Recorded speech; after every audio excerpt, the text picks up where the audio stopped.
Happy Halloween and welcome to another episode of Off the Rack. I'm Sal. And I'm Tiffany. It's not really Halloween yet, but it will be very soon. This is the Halloween week. Woo! Yeah. We don't have a lot of other Halloween content for you outside of on the other channel back issues, but we did do a quasi-Halloween special on No Comic Required this past Friday, so check out that episode if you haven't already, after this episode, of course. So yeah, welcome to the show. I'm Sal. And I'm Tiffany. Yeah. We did it already. Did we say everything? Yeah, but now they definitely know. Now, good. They will no longer refer to Tiffany and that guy, which is, of course, how the discourse goes in the comments. Yeah. No, it'll be that guy. It'll be Sal and that sheep. Yes, and that sheep. That's right. And I'm the gorilla everyone has accused me of being. Nobody's ever accused you of being a gorilla. No, I'm actually not a gorilla. I don't know why I assumed it, but I'm actually a Bigfoot. Yes. According to this thing. Yes, you are. Not even according to. That's just what you are. Yeah. We thought we'd, jazz it up a little bit, do some costumes. Yeah. There was a little, and it was inspired entirely because you were like, I don't know what I'm going to wear for the episode. I had that moment like way too late where I was like, I should wear something fun and spooky. And I was like, we have costumes at the studio. Which is this, I am the least spooky I could be right now. Yeah. Like, I don't think I've ever been less spooky. I don't know as a kid or an adult if I've ever worn a spooky costume outside of like one time I was a skeleton. I wear spooky costumes. Yeah, for sure. Yeah. What's your spookiest costume? I don't know. Oh, okay. So you really don't know. I was like a vampire. Okay. And I was like a zombie lady. Oh yeah, you were a zombie lady? Yeah. Like a zombie hunter or a zombie? No, a zombie. I was a vampire hunter one time. You were, yeah. That Not was cool. a Buffy one, my own thing. Your own design. Yeah. We were apocalypse survivors. We were like zombie apocalypse survivors. Yeah. These are not spooky. These are all just fun and cool. Yeah. Those are a little spooky. Yeah, no, I mean like some a ghoul. Like I said, I was a vampire and a zombie lady. Yeah, and like I've done it. I've been Dick Tracy. I was a Krampus. Yeah, that's true. That's not for Halloween. You just were the Krampus for a thing we did. I was the Penguin from Batman Returns. That was this kind of ghoul. Yeah, and now I'm a sheep. And now you're a sheep? Yeah. We're past that point of having to worry about it. No, I like being spooky. I do. I was like really thinking about it. I was like, I'm going to be spooky. And then no. Well, we changed our minds. And I was like, well, I have a sheep. I'm a sheep. We have a number of items you could have picked. Yes. But I have my reasons not to. That's right. I have my reasons not to. Stay tuned. We're almost done with the episode. It'll be out for patrons either tonight or tomorrow morning, which we do apologize. I'd like to be a little early on that one, but we had to shoot the episode in haste, or rather sooner than we wanted to. So, closer to the wire is what I mean. Shooting it? Yeah. No, I should have filmed that a week before that, but we didn't have we didn't have everybody together. We didn't have the book. The question was going to be actually like if we were going to have everybody. Yeah. And so I was like, it's worth it to have everybody. I agree. I always prefer to have everybody for the Halloween one. Mm-hmm. I don't know. It means something to me. That's fair. It means something to have. Like how I need to have everybody for the holiday one. Yes. I mean, I've also done the holiday one. Yeah. So yeah, normally this is a show we take the news of the hour from the comic book industry, chat about that. Then we jump into some reviews from books that came out this past week. Yes. And then throughout the show, of course, we will receive, hopefully, up to you guys, some super chats. Of course, those are a way we can sponsor the show and keep this whole infrastructure running.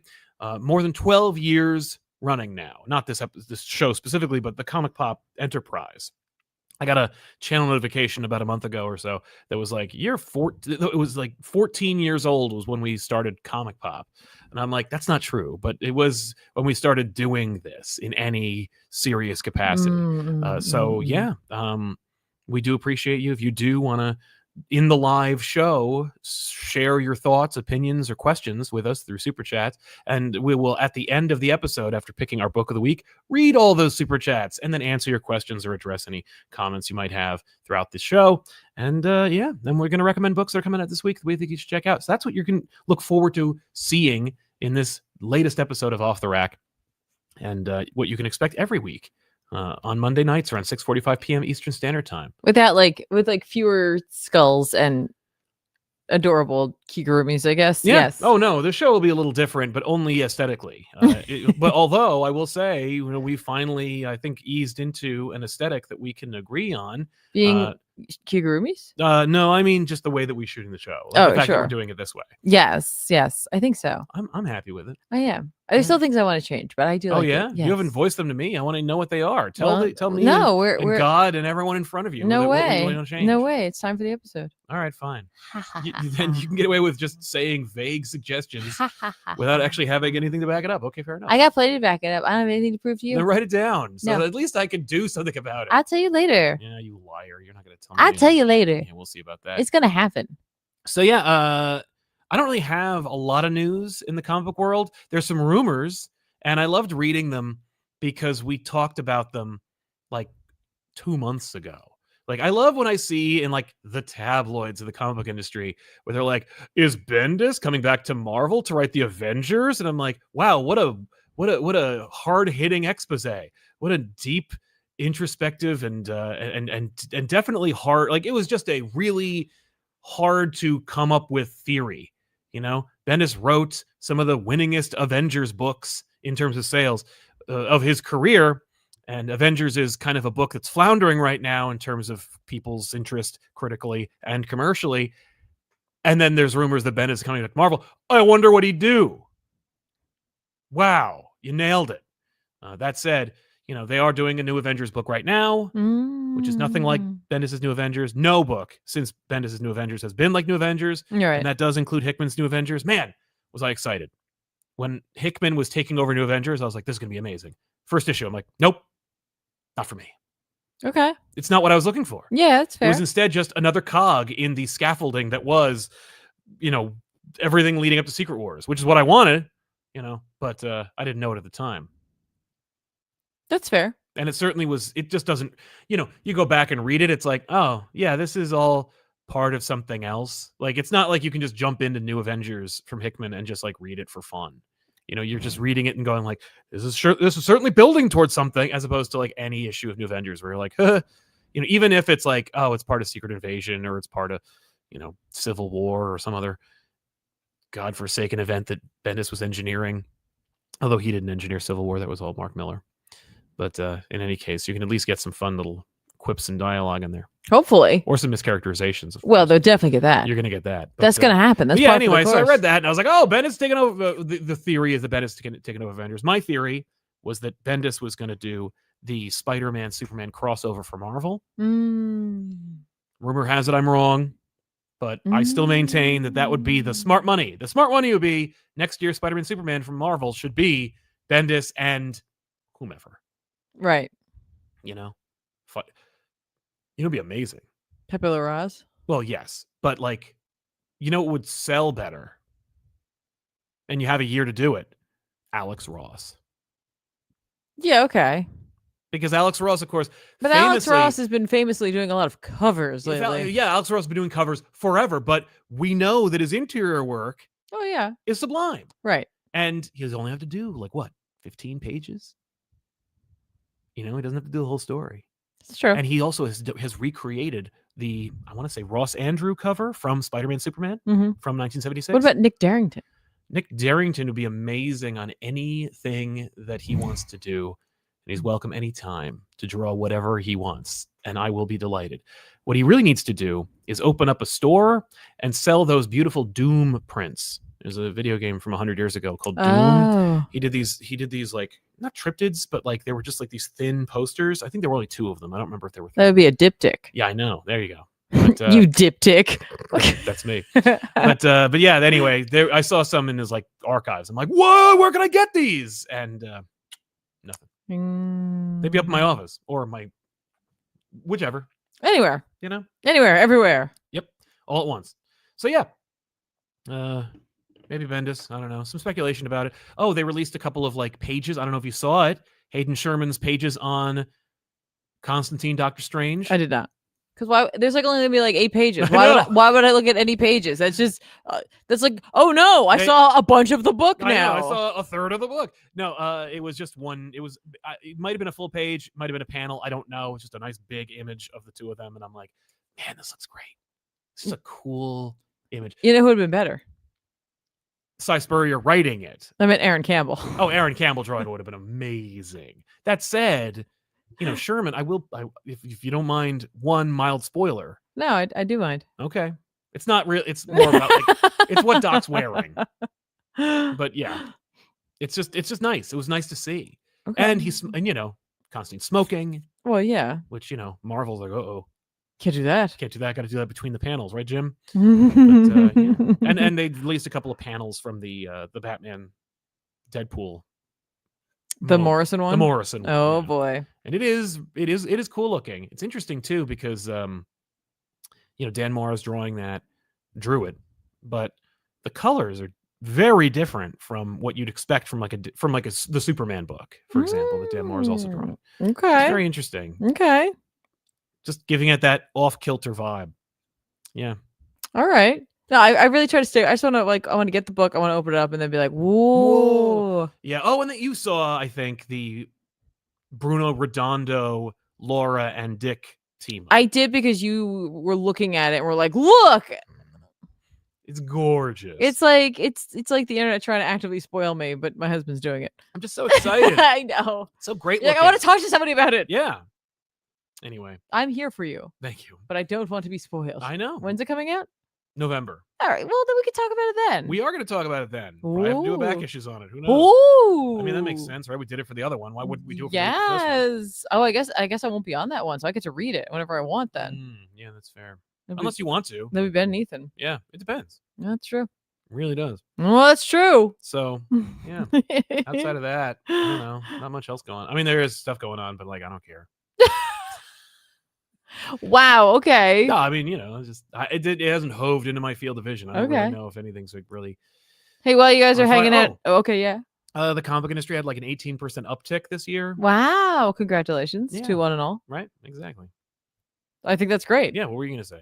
Nothing. Mine had nothing to do with news. Well, great. Let's move on. No, it wasn't moving on. I was gonna be like, hey, friends of the show who are in the comments right now, because it's the week of Halloween. That's right. What's your favorite spooky comic? And let's not even say and favorite spooky movie. Yeah. Leave it in the comments down below, or in the chat. Share your thoughts or in the chat with each other, and be. But if you're watching it afterwards, put it there anyway. Absolutely. If you're a Tuesday warrior, like so many of you are, then let us know. Yeah, I want to know. Right. And just as a little housekeeping, apologies. There was a spam bot in our Discord last night, and I had to hand delete them all. There's a lot of different chats in there that you can enjoy. Hand delete? I had to go into each one and delete each thing. There's no way to just. That's silly. Yeah. Well, what are you gonna do? So yeah. But if you're interested in joining our Discord, it's an active, thriving community that's ripe with spam bots that can ruin your day. But no, check it out. It's a great chat, and the best part is it's free to join. There's no Patreon thing behind the wall, so you can go ahead and click the invitation in the comments below this video, or the description below this video. That's awesome. Hey. Yes. Hi. I'm editing this week's back issues. I'm done editing it. I'm just dropping in the images now. Was it good? It's great. It's fantastic. Okay. But there's a tease for a bonus episode. Yeah. Which I'm excising. Yes. It's going out. Okay, fair. It's gonna be Patreon exclusive. Oh my god. Is this the first Patreon exclusive episode of Back Issues? It's barely an episode. It's barely an episode because it was something that I was like, this is, I think, too gross. Yeah. But it's something that I've always wanted to share with the guys. Too hot for YouTube. It's too hot for YouTube. It's not hot at all. No, it's not hot whatsoever. But it will go on Patreon. And it'll probably be up on as a video on the channel itself. Yeah. But it's barely anything. It was more or less I did this literally just to get their reactions to things, because it's something that completely has it still grosses me out when I think about it. Yeah. It lives rent free in my brain, and it definitely grosses me out. I don't love gross stuff necessarily, and this in particular just weaseled its way in my brain. Once I read it, I was like, oh, you can't unring that bell. No. You can't unring that bell. So, but I made it like an ad. I actually put to be continued on patreon.com/. I'm actually telling the audience it's something that I don't normally do, but wow. I've been doing this for 12 years. I'm trying to get people to continue. I want to do this for another 12 years. So come on. Yeah. And that was not originally why I did it. But as I was doing that part of the episode, I was like, I think Sal's to cut this whole thing. I literally was like, I did not do this thinking this is how we'll get them onto Patreon. If I had known that it was going to be as gross? Yeah. We should have done an intro. If I had known that it was going to be on Patreon, I would have A, made sure we did an intro, and B, I would have like said, go for it. And I would have said, guys, like say, anything. Because it's going to be kind of uncut. Like it's not going to be your standard it's not. episode. It's like maybe 10 minutes. Yeah, it's maybe 10 minutes, but it'd still be like an unofficial episode. Like you'll be in the know, if you're a member. It's in the chat. I'm seeing a lot of, is it Uncle Sweaty? It's worse. It is not Uncle Sweaty, but it's close. It's very much in the same vein. I think it's worse. It is worse. It really horrifies me. It's more gross than Uncle Sweaty, but it's in that same ballpark. Completely grosses me and out. Again, and it's not Marvel or DC. It is definitely not. It's definitely not. Ooh. Anyway, so let's talk about some comics. Let's see here. Tiffany, why don't you tell us a little bit about this book, because we never talk about it, and it's high time that we at least discussed it a little bit. Well, we do talk about it when I read it. Yeah. And I've been reading it recently. This is the last issue. Oh, it's over? It's over. Oh, it's over. Well, it says the never ending end, but it's over. This is Green Lantern Dark by Tate Bromble with art by Werther Del Edera. Mm-hmm. This is an Elseworld story, and I actually loved it. I really liked the whole thing.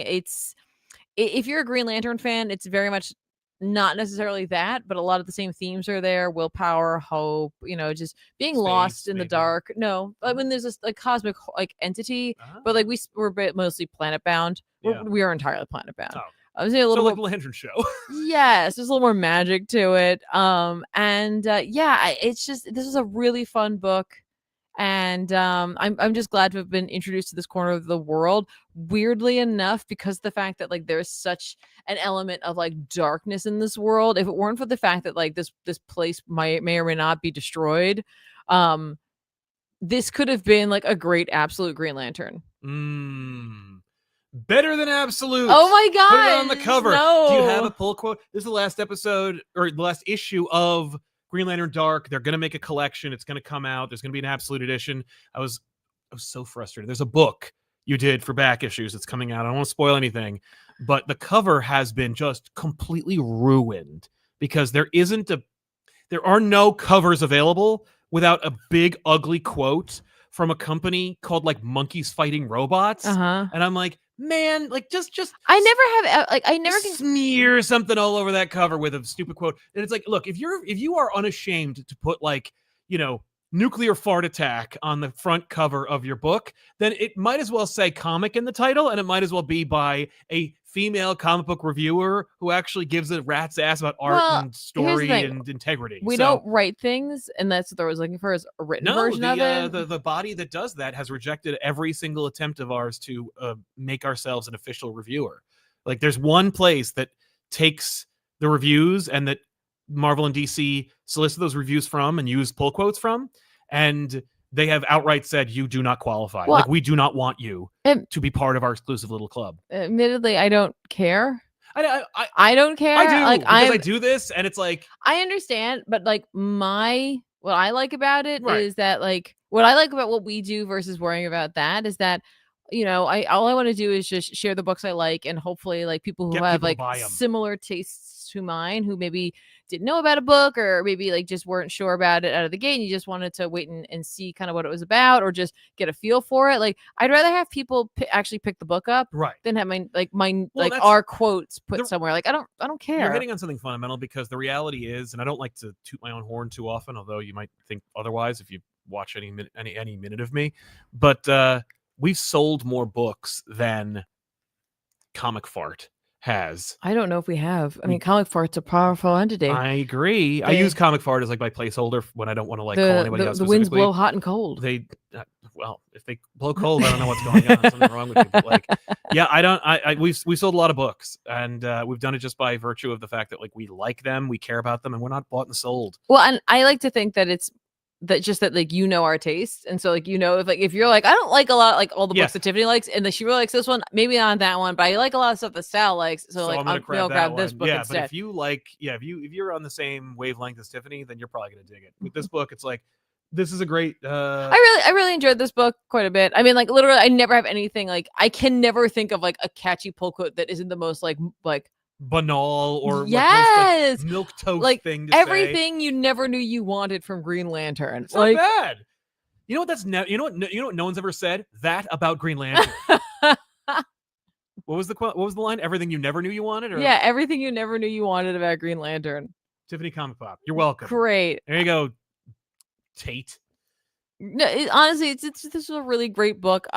There's like moments in here where like they almost refer to the Green Lantern, like the three that show up, as like witches, and I was like, I love like, the what? idea of like the Green Lanterns as like a magically like inclined force. Yeah, like the Dathomir sisters, right? That, or like a little like Dune, but that's not what this is like. But I was like, then I was imagining that. Right like, now, you're like, oh my god! I'm like, oh, it's right there. Yeah. Don't speak too loudly, or Tom Taylor will be like, "What? Done. DC, but Dune, just Dune C." Yeah, get Chris Claremont on this, quick, stat. No, God no. Yeah. But yeah, needless to say, I enjoyed this series. I would like to pick this up as like a bound edition. I think it'll read really, really well as that. I think it's been like a it's been in like single like volumes and trades, so it's not like it's there's no like big juicy hardcover, but there will be. I hope so. I really do. Oh yeah, I guess that's true. With Supergirl, unless there's going to be a movie, there probably won't be a big juicy cover. Maybe there could be. It could be lovely. Who knows? But I love Del Ettera's work. It definitely is the type of work that speaks to me. I think we're at a really interesting time when it comes to comic book art. Like there have always been like ebbs and flows of like super experimental art. Yeah, but it's always been very limited. It's not like, oh, you turn actually that's not true. In the 90s, you saw a lot. I think it's all over. Like definitely. And I just feel like now like Del Ettera's work, we've got like Rod Reese or Rice, we've got Hayden Sherman. Like it's just this very like beautiful comic book art that maybe people initially wouldn't have thought were appropriate. D-Dubs as well. Yes. What I only say it because like he's been criticized in the past. Like when people didn't like when he wasn't a household name, they were like, ew, his women are ugly. You know what I mean? It's like, well, just hang in there. Yeah. But yeah, no, I agree. Yeah. It's really cool. Good stuff. Good for Green Lantern Dark. It concluded. Yeah, I mean, like it got an unbelievable run, and that's what I think like blows me away is that like I don't know how the sales were on this, but like kudos to DC for letting it finish. Yeah, let it go the course. Did it read like it finished? Did it read like yes? didn't get like I have no idea. I mean, like it is an interesting length. Like this is issue 7. But that could either mean that that's just the length they wanted, but like I don't. Could there have been more? Yes, if you decompressed this issue, sure, there could have been more. But this just felt like there it was. Didn't feel rushed. Yeah. It didn't necessarily feel rushed. That's right. It did leave you wanting more, which is what you want to do. That's right. So good stuff. Yeah. Well, I continued the Predator Kills the Marvel Universe. I did not. I thought about it and I was like, I just didn't. Yeah. I just didn't. That's the end of. No, that's my pull quote for this. Yeah. No thanks. I read this. It's Ben Percy and Daniel Picciotto. This continues the Kraven invades the Marvel Universe by way of Yautja. We're setting up the board who are going to be our main players, against the Yautja Horde. And I think you could probably guess who it is, although I haven't seen Black Panther. So, it's mostly people who had like a Predator versus story, like Wolverine and Spider-Man. The Predators continue to kill people who wouldn't be normally killed by a Predator of his power level. So, Hulk and so forth. The X-Men, all of them, save one. What people are really talking about... Nightcrawler. Oh, yeah. Well, Wolverine too, but like Wolverine wasn't at the mansion when the Yautja attacked. Gotcha. But you know who was? Professor X, and they set him on fire and then rocketed him via wheelchair out the front door in a... What is he, Denethor? He looked like a Ghost Rider. It was ridiculous. And I got a lot of chatter about it online, not just people I know personally who were like, is this supposed to be funny? But also like people on the internet who were like, I don't know if this is supposed to be funny or if this is supposed to be serious. Like there's a moment in the book. It's that moment where Professor X is being like launched out the front door and you're not even sure like, how is that possible? Like, did the Yautja like kick him with the force of like the Hulk?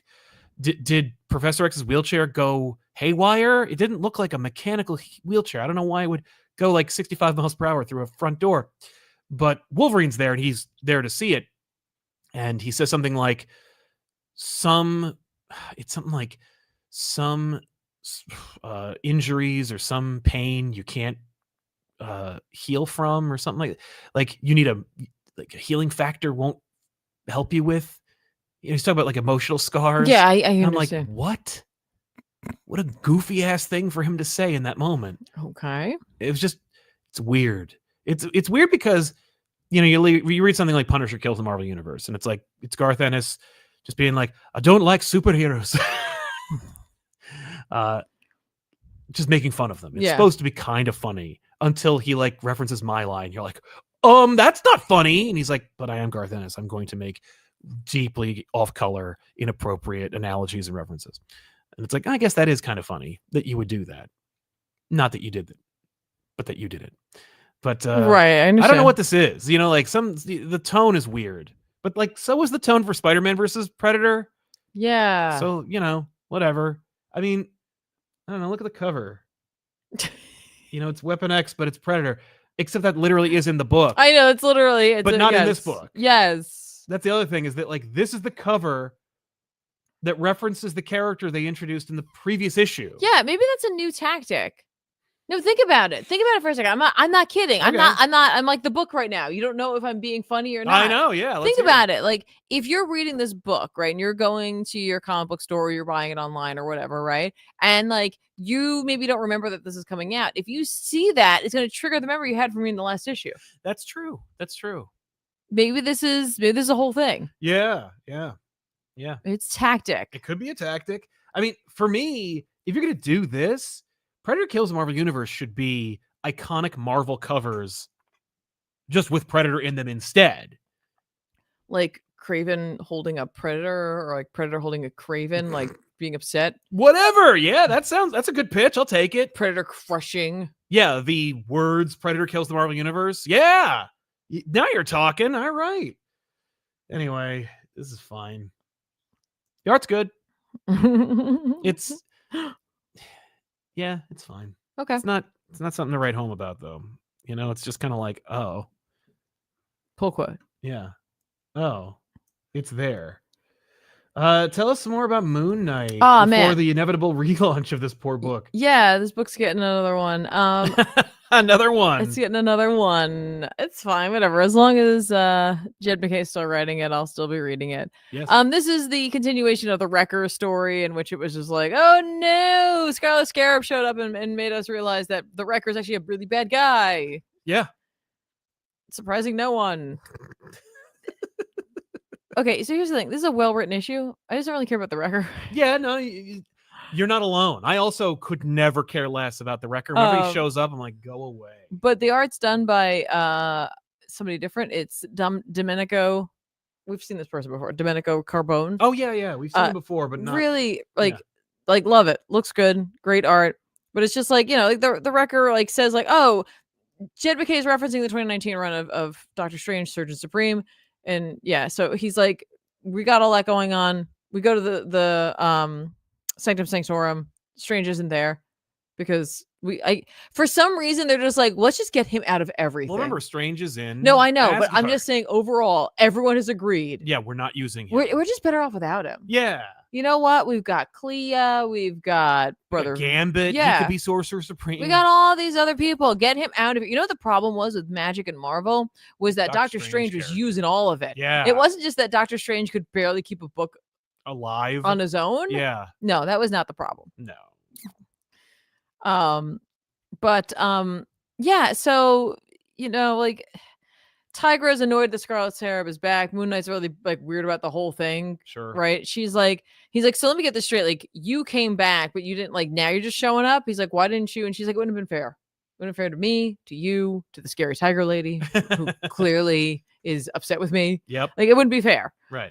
So they're dealing with that. So it's standard, like, lovely Jed MacKay writing where he's just like, here's the problem that's going on. Here's an opportunity for two characters to have like an emotional or like character defining moment for them. And I'm like, great. Wrecker's like, yeah, I was possessed by my crowbar. And that's why I did those terrible things. No, no, that's not true. I mean, it could have been. But it wasn't. No, but it could be. Okay. And they're going to get to the bottom of it. All right. Well, I hope they do. I bet it's not. And so they go to the Sanctum, and obviously Clea's there, and she's just like, but I like Moon Knight, so that's fine. She's like, so wait, let me get this straight. Like, you're protecting like killer? Right. And Moon Knight's like, what? Yeah. Yeah. I just want to get to the bottom of this. Just want to get to the bottom of it. Too. And she's like, well, I'm not going to help you with that. Okay. That's not worth my time, but I will send you two into the astral plane where you can go and figure that out. Okay. And so like they find the house that like clearly is doing some sort of necromancy. Oh. And it's revealed to be one of the people that was like involved earlier, who saw what the record did. Yeah. It's like a seemingly New York firefighter who's just like, I'm getting vengeance, and that's fair. And I'm like, okay, we're getting back to basics again. Like this is what you get when you have a run that never stops. Like this is sometimes there's I'm actually very much okay because it's like we introduced the return of a character some issues back and we still haven't dealt with it, and I love it. Yeah, because it's a shoe. Right. It's just a shoe waiting to drop. Just right up here. Just any minute. Yeah. Any minute it's gonna clock you right in the head. So I love this. Sure. I'm like, let us continue to build story for him to like for Moon Knight to try to make, movements forward. Like obviously he was like really like working hard to like have better relationships and trust and like all this stuff, and like with Scarlet Scarab showing up, that's gonna maybe pull him back a little bit. He'll have a reason for it. So it's like McKay's creating reasons that Moon Knight can retread some things, but that makes sense instead of just being like, well, I don't know what else to do. Yeah, and I also only can tell stories where Moon Knight is doing the biggest, most epic possible thing. Like that way I can burn out the character faster. Right. So cool looking stuff. Really liked the art in this a lot. Oh, nice. Just looks really good. Very moody. Sure. So good stuff. All Looking right. forward to more. Please make more. Please make more. And they also do like the classic thing where on the front it says like, in this issue, a terrifying tangle with a gang of grisly ghosts, guest starring Clea. And I'm like, I guess technically all of those things happen. Yeah, I mean it's not a lie like that Predator book. Technically speaking, that happens. Yeah. Well, I read another issue of Skinbreaker from Robert Kirkman and David Finch. Why not? It took them 10 years to make it. I should at least read it. It's good stuff. It's spectacular looking. David Finch is like every issue where David Finch is doing, every issue you've ever read by David Finch drawing it is that where he puts like 110% of himself into it, and you go like, man, there's no way he can keep this up. Like that's what every issue feels like. That's great. Of two. But yeah, there's like the chieftain and his son or protege is, reticent to kill him because those are his ways, and he's like, we live in like kind of an antiquated society. Like I don't like the idea of necromonging, like keeping what you kill, or the way it works is like you're old, so you can't physically kill like one of our great predators from the woods anymore, which means you're not fit to be the chieftain. And he's like, it's really stupid actually. Because like, what about having an intelligence? Like, what about having wisdom? What about having like, any value? It's like, oh yeah, I remember that Star Trek episode. That's a great idea to talk about as a comic book, as a metaphor for society. That's great. And so like, but his chieftain is like, he's an old timer. He's set in his ways. He's like, when I was chieftain, I knew this is the way it's supposed to go. And also there's like a power hungry jackass who's waiting in the wings to kill me and then run our tribe into the ground because he doesn't actually like have patience and humility. And so ultimately, the chieftain is slain by his guy. And his guy is like, now that I'm chieftain, we're making some changes, and so then we do a flash forward to him being the same age as the chieftain he slew. Yeah. And so, he's still doing his thing, but like he's incorporating tools and so they have this like they lure the creature into the like out of the woods to slay them and consume them. That's what they do to like as a rite of continuance, I guess. And we incorporate these like things, these like Ewokian logs that smash the creature instead of him having to like stab it to death. Sure. And you got to break its jaw or something. Like there's this whole ridiculous process that proves, because you got to show like your might. So you break its jaw with your bare arms, and even though it's like King the size Kong of a it? car. Yeah, exactly. And after it's been killed, and what's it called? They use like a tool, like they have like a thing made of wood. And he's like, you just push this and it breaks the jaw easily. Like, why should I have to do that? Right. And clearly either like the son of the would-be usurper from the previous timeline is like, you're not old. You're too old, and you're relying on this crap. And like he's like, I'm chieftain. I make the rules. Yeah, I'm gonna honor what we did, but I ask you to honor my rules, and I'll honor our traditions. How about that? And it's just cool to see. And then he rips the other creature's jaws just to prove I can still do it. Yeah. I'm not doing this because I can't. I'm doing this because we shouldn't have to. Right. I'm like, that's cool. Yeah. Wow, what an odd story from Robert Kirkman. Right. But yeah, it's great looking. It's a fun story. If you haven't already checked it out, Skinbreaker.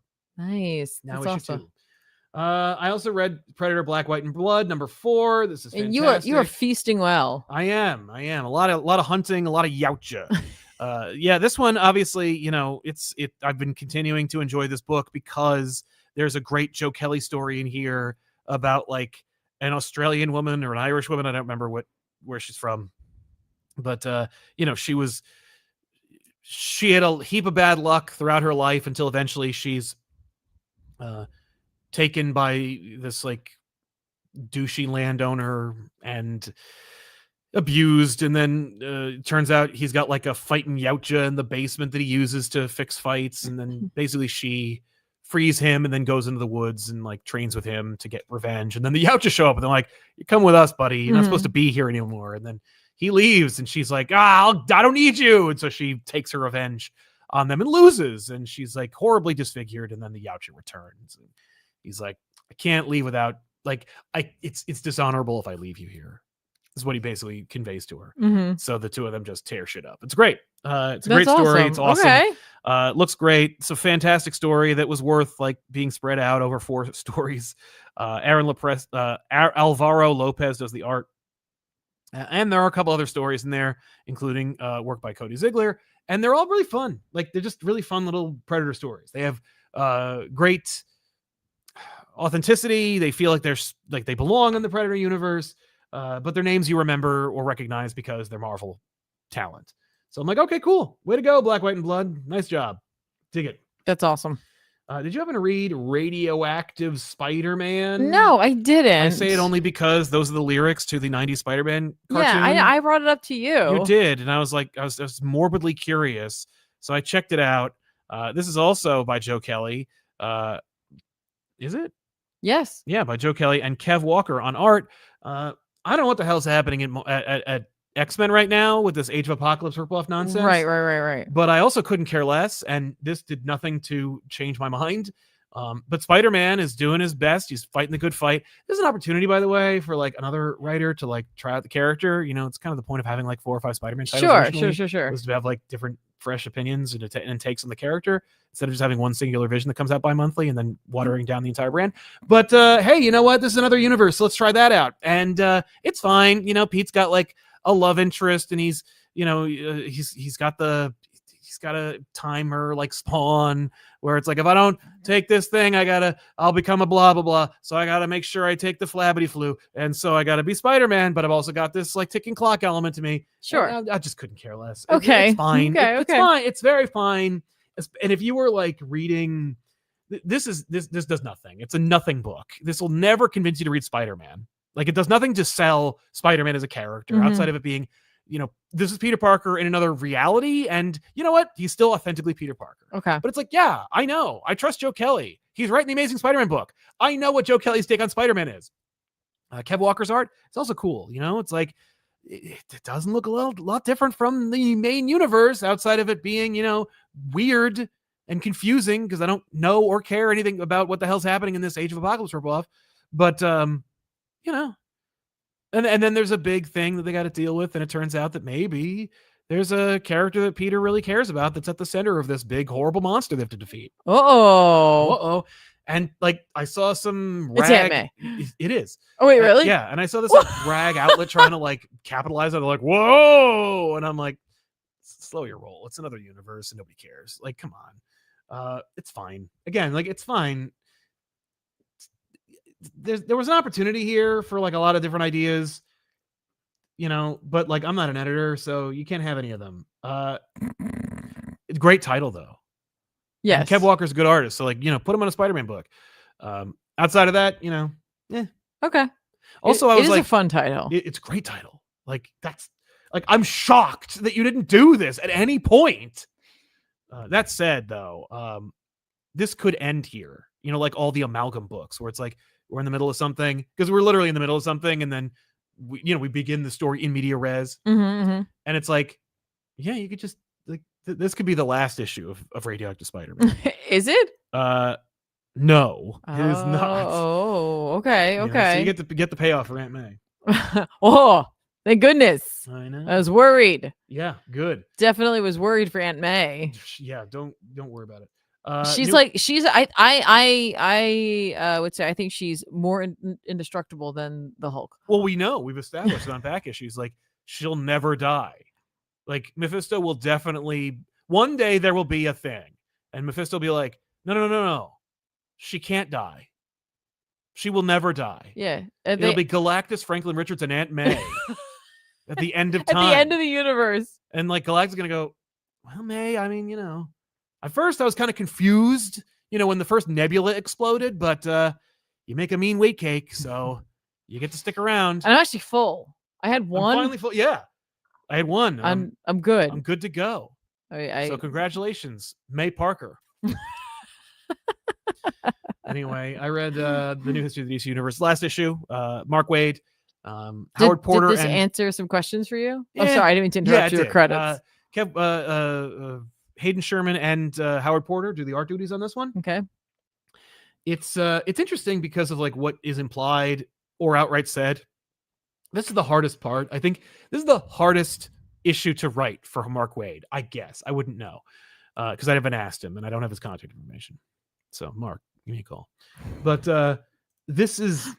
he had to explain like the Metal Wars and Doomsday Clock and Dark Crisis. Like he had to explain all this stuff and in a page, right?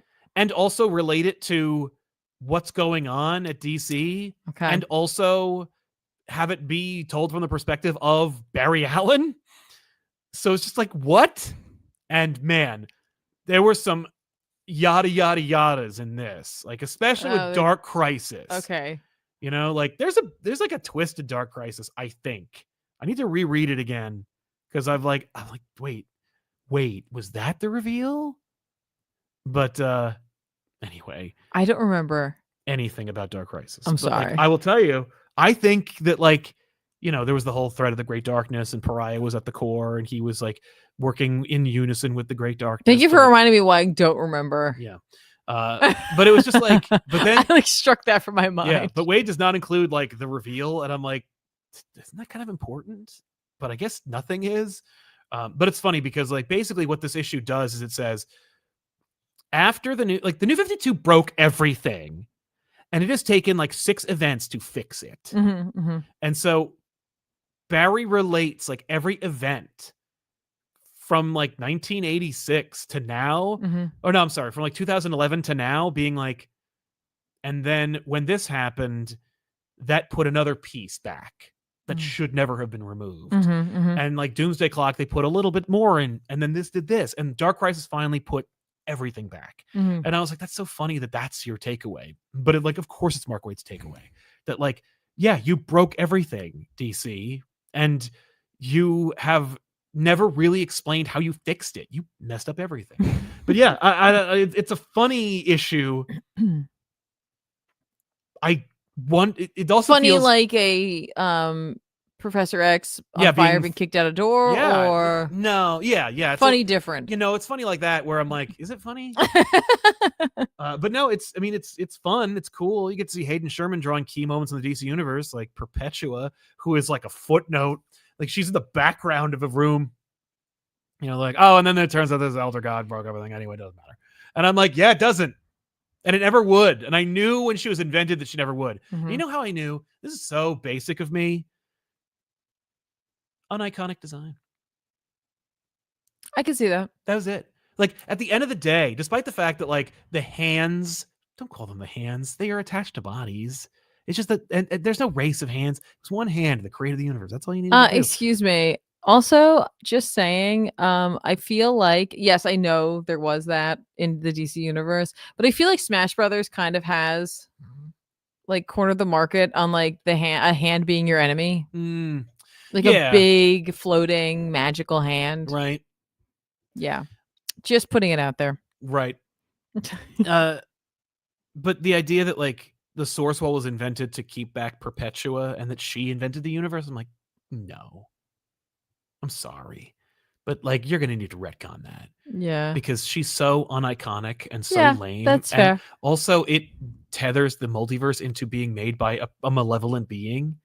Like, so, like, the natural order of things really like, not because you're just doing another event right now with like Absolute Universe, where like this is what the universe would look like if Darkseid made it. And I'm like, but then what does this universe look like in comparison? Like, Perpetua made this one. What are you talking about? But also, she looks like a bunch of garbage. I don't think she looks like garbage. I think it's just kind of forgettable. She's so much going on that it's just like I can't see. You can't focus on one My thing. My brain keeps putting in Lilith from Marvel, from like Siege of Darkness. Yeah, just Lilith. Yeah. I'm like, that's not what she looks like. She should though. Lilith looks a little better, and she got the fishnets. But like, because fishnets make everything better. I mean, certainly that's what our Instagram says. But because of your Zatanna costume from last year. Oh yes. Tom King was like, hell yeah. To what? To our Halloween party from last year. Nice. I forgot you posted that. Yeah. That felt like forever. It was this morning. Yes. It was a long day. Yeah, it was a long day. Wait, did they establish whether or not like the button and all that happened? Yes, that's in this. Is it? No way, it happened? It all happened.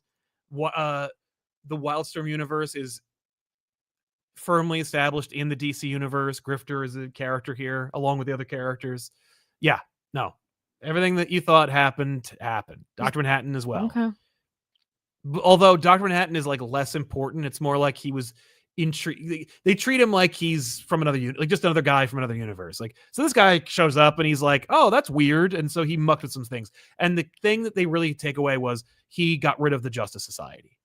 Oh. Like, Dr. Manhattan made the Justice Society go away, and when he put it back, that was like the second to last component that needed to happen to fix what was broken by the New 52. I'm like, I guess that's true. Okay. But anyway, it's fun. It's a good book. It's over. And you know what? Like, I wonder, I hope it's relevant for people. I don't see it happening, but like, I hope it is, because it is fun. And yeah. Yeah, absolutely. It's neat. All right. Awesome. I mean, like, I feel like DC has done. I mean, they've both done these things before, where it's just like, let's establish what's going on right now, or what has happened, or what we're looking at. The ending is an ad for DC KO. Like, they're talking about like, oh, and then Darkseid. The other thing is, if you read this whole thing cover to cover, you're like, Darkseid is the main antagonist of the DC universe. That's fair. Like, it's also kind of a fun historical document in the sense where it's like, obviously there are some people who, yes, they read every single thing that DC puts out, but not everybody does. And so, like, it would be helpful in like 5 or so years when you're like, wait, when did that happen? What was going on? Like, this is something where it's like, this is one of those items that will like maybe pique your interest to go check out something else. You're like, what is this? And then you go back and you want to pick it up. What took this thing's place back in because there is a book, we have like 2 copies of it, The History of the DC Universe from like the 80s. This used to be not a problem.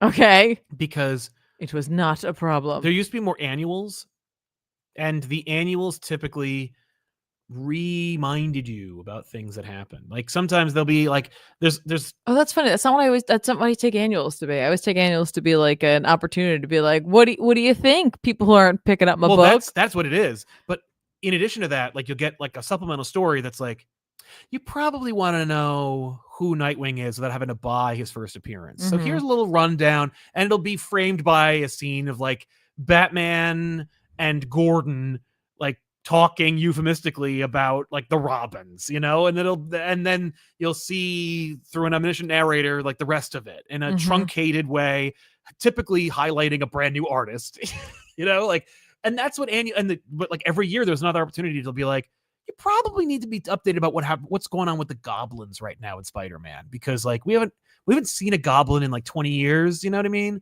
And the issues that they appear in get older and older and more expensive. So like, here's a little rundown about the goblins. This is what we used to get. And because they used to go, oh, well, not everybody can get a comic book like they can't get to their comic book store, or they don't have the money for it. Sure. And an annual is a great opportunity to like try things and, whatever. So it's a good book. That's great. But bring back the annual. Okay, fair. Did you read Jeff? Yeah, of course I read Jeff. This is also the last issue of this. It's over. There's a lot of lasts for me this week. Yeah, this is the last. I thought you were gonna say there's a lot of laughs for me. There's a lot of laughs. I had a lot of laughs. I love to laugh. Laugh all day like an idiot. So it's Jeff the Land Shark by Kelly Thompson with art by Toki Tokoro. And listen, this is the last issue. It's freaking adorable. It's Jeff dealing with the two Shadow Jeffs. They stole his shadow. Right. Had one, then there was like a little one running around. You know, he's running into random characters, and he's kind of rounding it out with Elsa Bloodstone. And back at the Sanctum Sanctorum, Wanda, Magic, and Brother Voodoo are no Doctor Strange. No, no, he was at the beginning. He's off doing something. Oh, okay, all right. Well, at least he was in it. He was in it. This is where it all started. You know, Jeff kind of snuck in, and whoops. Right, yeah. And so we get like a great little crossover of magical.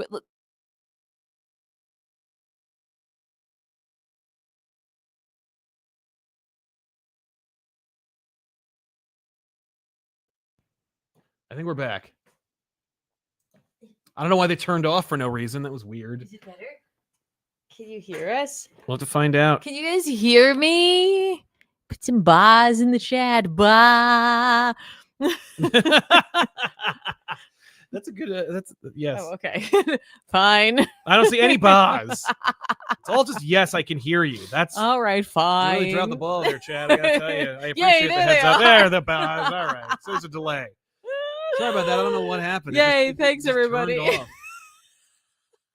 There we go. All right. Okay. Now we got our sheeple in the comments. Made my day. Nice. This is like the best. This book was just made for me. Like Kelly Thompson made this for me. First of all, she wrote it. Second of all, Jeff is in it. Third of all, it's just like, here's a bunch of magical characters, including Doctor Strange from the Marvel Universe. Let's get Elsa Bloodstone in there too. Why not? Oh, and there is a dinosaur and Rogue and Gambit were in this book. I'm like, all of it. All of it. Rogue and then Absolute Wonder Woman showed up. Right. And they all hug it out and like they have a good time. Yeah. And they talk about Silent Hill. It's amazing. No, that stuff does not happen. But it needs to be a permanent thing now, says Jack. Yep. Yeah, that'll be how you let us know that we're doing okay. Needless to say, they saw the problem. They're gonna put the boy in a jar, but like Jeff immediately is like, that's not nice. Right. Of course. So Jeff's like, it's okay, I don't have to have a shadow, and they should just be sent home. And everyone's just like, Gwenpool's even in this too, by the way. Nice. Is she a stupid zombie? No, or she's just Frankenstein? Gwenpool. All right, good. She's just Gwenpool, and everyone's like, "Yay, Jeff's the best!" And so then they all donate pieces of their shadows, plus like a bunch of other people's demons from Limbo's shadows. And Jeff has a new shadow, and it's cute and adorable. And then Doctor Strange comes home and yells Jeffrey, and that's literally it's cute, it's silly, it's like just saccharine, and I wanted it this week, and I'm very excited, and I had a good time with it. And like I said, it's very family friendly. And if you have any young readers in your life, or just some folks who you're like trying to maybe get them into reading like monthly books, since this is an actual the issue is the whole story versus Jeff comics, which normally like here's like a vignette. Yes, this could be a great way also to get someone into reading comics who maybe just aren't used to reading them to the whole universe. Yeah, because it's like you don't have to know too much because the characters kind of explain things to you. Right. So it's madcap anyway, so it's kind of okay. It's just supposed to be fun and light, but again, would teach someone how comics work. That's so true. I think it's fun. I think it's cute, and I think it's a great opportunity for you to have a nice time or to get others into comics. I love that. Well, Ninja Turtles, as it is with Jason Aaron and Juan Ferreira, is concluded, but there's another issue following this. How was this issue? It was great. It was. I hear this is very important. It is very important. I will say that it does read fast. Like it feels like a lot of things kind of just wrap up. Yeah. Okay. Yes. A lot of decompression in the first half, a bit of compression in the second. Yeah, okay. But the Turtles, I mean, look, the reality is the Turtles are being framed by the DA, and so we can't trust him. No, Harvey did. But so the Turtles save the day. Okay. And the DA has been transformed into a horrible chimera monster, and so the Turtles got to take him down, and they do, and then they're like, yay. And Turtle Mania sweeps New York, and everybody's like, I'm sorry. We're all sorry we treated you like crap. The Turtles are like, Whatever. You made us live in the sewers in New Jersey, but boo. And they're all like, excuse me. I know.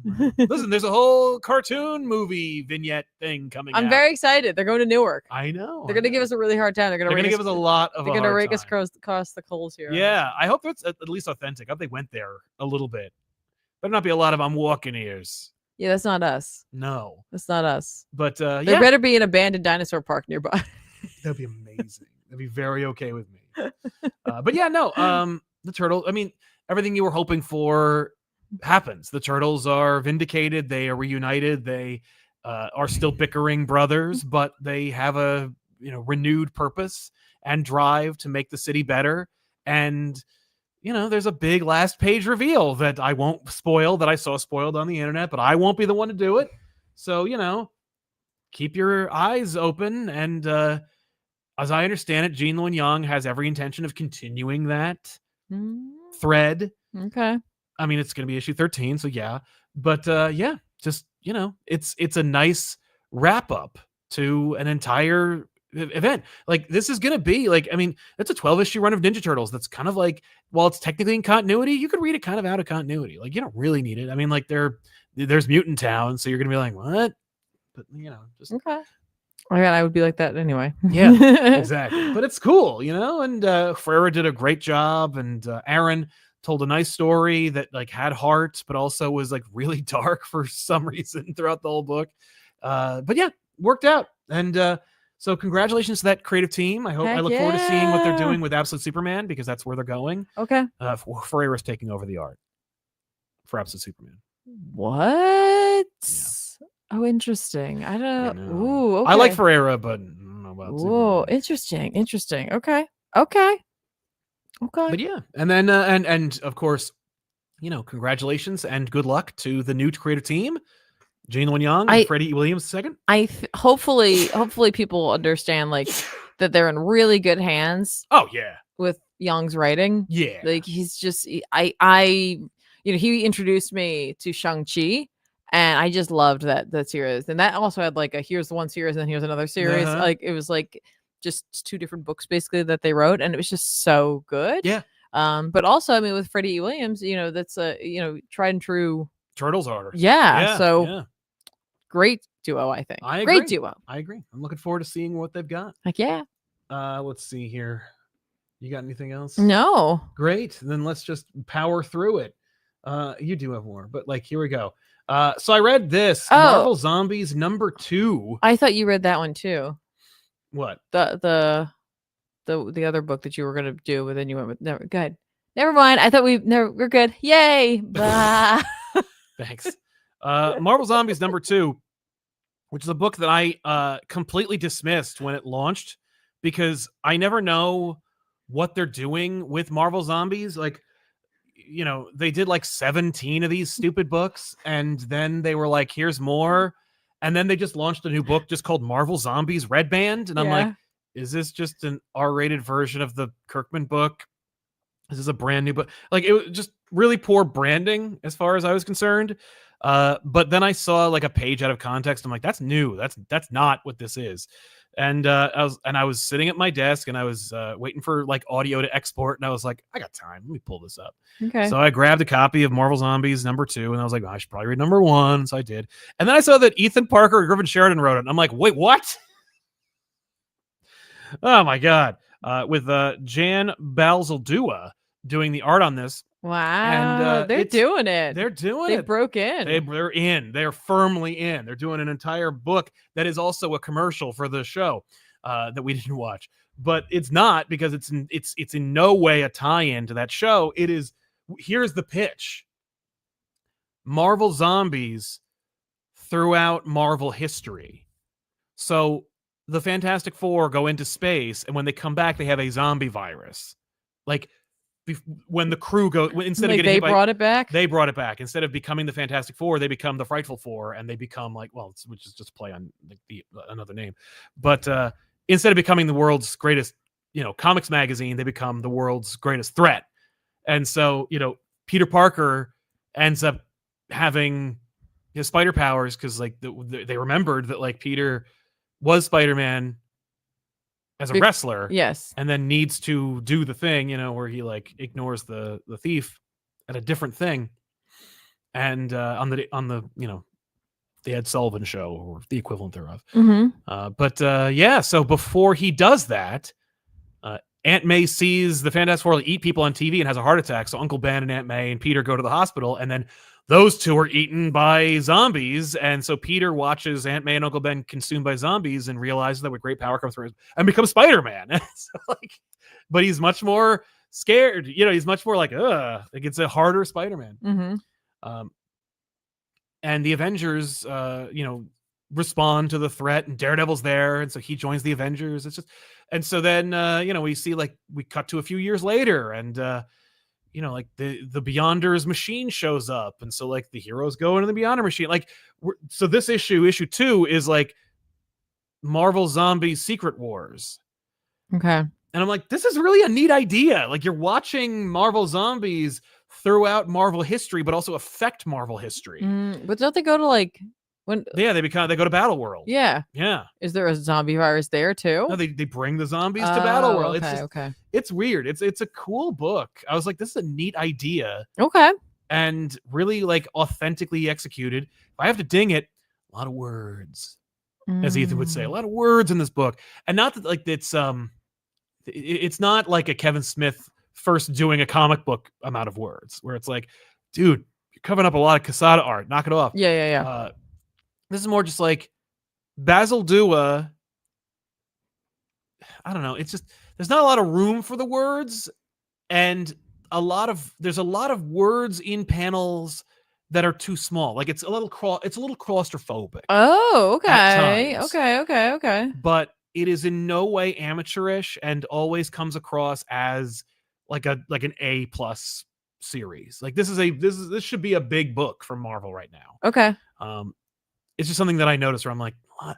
And it's not like it was one page, it's spread out across both issues, where I was like, oh, another like, larger panel count page with a lot of speech balloons with a lot of expository dialogue. And the dialogue is great and authentic and cool. It works. It's just that it's like, just a lot of it. It felt a little, I'm like, it's you're trying to get your bearings, and everyone, and the other issue is like, everyone is a zombie. So like, everyone's like, blah, like everyone looks the same.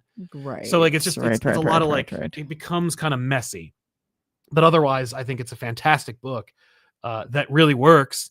And I don't know them in their nihilism yet. Kirkman thinks it's funny to like have Peter eat Aunt May and Mary Jane and then cry about it.